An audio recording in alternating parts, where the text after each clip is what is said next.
Hi everyone, welcome back to Philosophy 101. In today's video, we're going to be doing something different. So recently I realized that I was surrounded by people who displayed narcissistic traits. And for me, I'm the kind of person when I'm not clear about a certain concept, I tend to read up on it, talk to people about it, just to sort of educate myself so that I'm aware of what's happening. Because I believe that every behavior has an explanation. For me, when I understand why someone acts a certain way, I don't get angry at them. I just try to understand them. So, what I did was, I was just browsing through books. I picked up this beautiful book called Rethinking Narcissism by Dr. Craig Malkin. I saw this book and I was like, okay, why not? Let's give it a read, And also, I liked the fact that the eyes were all highlighted. So that was kind of cool. So I was like, oh, okay. I picked up this book and I started reading. And guys, I can tell you, I could not stop reading this book. Because somehow, as the author starts off the book, he just goes so deep into it to a point where you're starting to relate to these things. You've seen these traits in these people around you and you just want to know more. He starts off this book with the Greek mythology of how narcissism started. Basically the formation of, oh my god, I can't pronounce this. Narcissist. Oh, it's just like Narcissist. It's a Greek mythology of how there's this man called Narcissist who was very charming, very handsome, beautiful, and he charmed anyone who was around him. Anyone who saw him fell in love with him. So initially he wasn't aware of this power of his, right? So he just goes around just dismissing people, not really realizing what he's doing. And then one day he goes to a cave and then there is a girl called Echo, and where she tries to tell him how she feels, but she was so quiet, or she just could not get those words out, so she sort of just didn't tell him anything, and she ended off as an echo. Again, his tales were just continuing where he was just dismissing people. So this man who fell in love with him cursed him to be tangled in unrequited love. So basically loving someone who will never love them back. Again, Narcissist just goes on his day and he's enjoying life, and one day he sees this shimmering pool.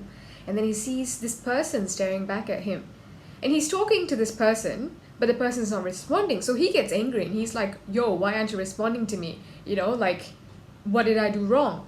And this guy, as he's looking at his own reflection, he falls in love with the reflection, but the reflection is not replying him. So what he does is he dives in and he dies. This story talks about how unhealthy narcissism can lead to our own demise. You get to that at the end of the book.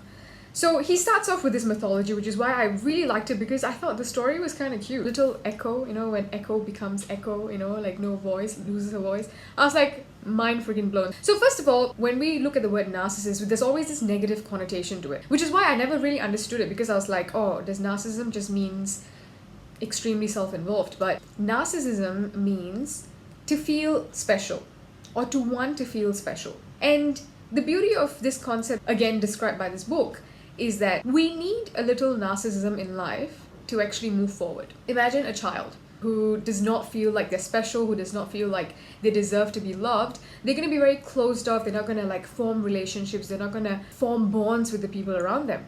They need to feel a sense of narcissism to move forward, to feel like they're special and that they deserve to be loved. Dr. Craig Malkin actually describes the spectrum of narcissism. So in the middle, we have the healthy narcissist, or healthy level of narcissism. On a scale of 1 to 10, 10 is where it gets really unhealthy. And at 1, we have the echoists.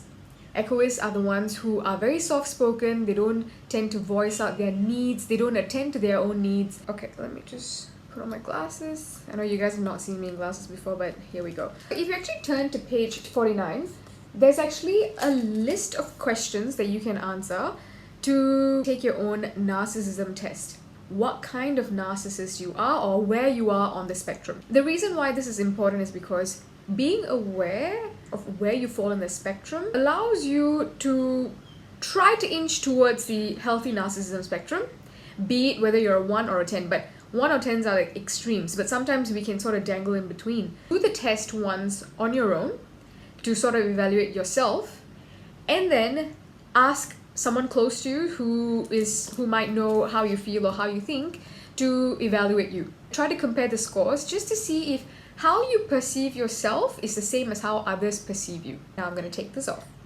The iconic thing about this book was the test, so please take the narcissism test to find out more about you. So there's a lot of debate about nature versus nurture. Again, I'm not going to go deep into it because I want you guys to go have a read because it's much more detailed in the book itself.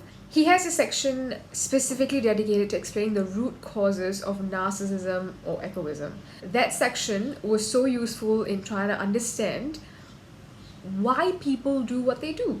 We've seen what narcissism is, we've seen the root causes of narcissism, and also we even did a little test to see if, where we are on the scale, right? What if you have a narcissist in your life? He outlines strategies to first of all identify a narcissist, also to protect yourself from a narcissist, and ultimately, if all else fails, how you leave a narcissist. All of that is detailed in this book right here. He doesn't just stop at that. He goes on to teach us what are some healthy ways to use narcissism to enhance our life. We know that narcissism is part of human traits. It's part of us. In fact, it's necessary for us to do well in life. But obviously everything in moderation, so narcissism in moderation is healthy. He actually helps us to understand how we can use narcissism in a healthy way and also from a parenting perspective. So if you're raising kids, how do you raise a healthy narcissist? And the last part that I really enjoyed, we know that social media is one of the root causes as to why narcissism is tipped towards the unhealthy side, but it also encourages egoism in the unhealthy spectrum. He talks about the detrimental effects of that, but he also explains how we can use social media to better ourselves, how we can use social media to form fruitful relationships with the people around us. We don't have to be cut off from the rest of the world when we have our phone in our hands. We can actually connect with other people through social media. To be honest, social media was invented for that. But I guess, over the years, the purpose changes, the way we use it changes. This book was a great read. I highly recommend it. Honestly, it changes your perspective as to how you see people.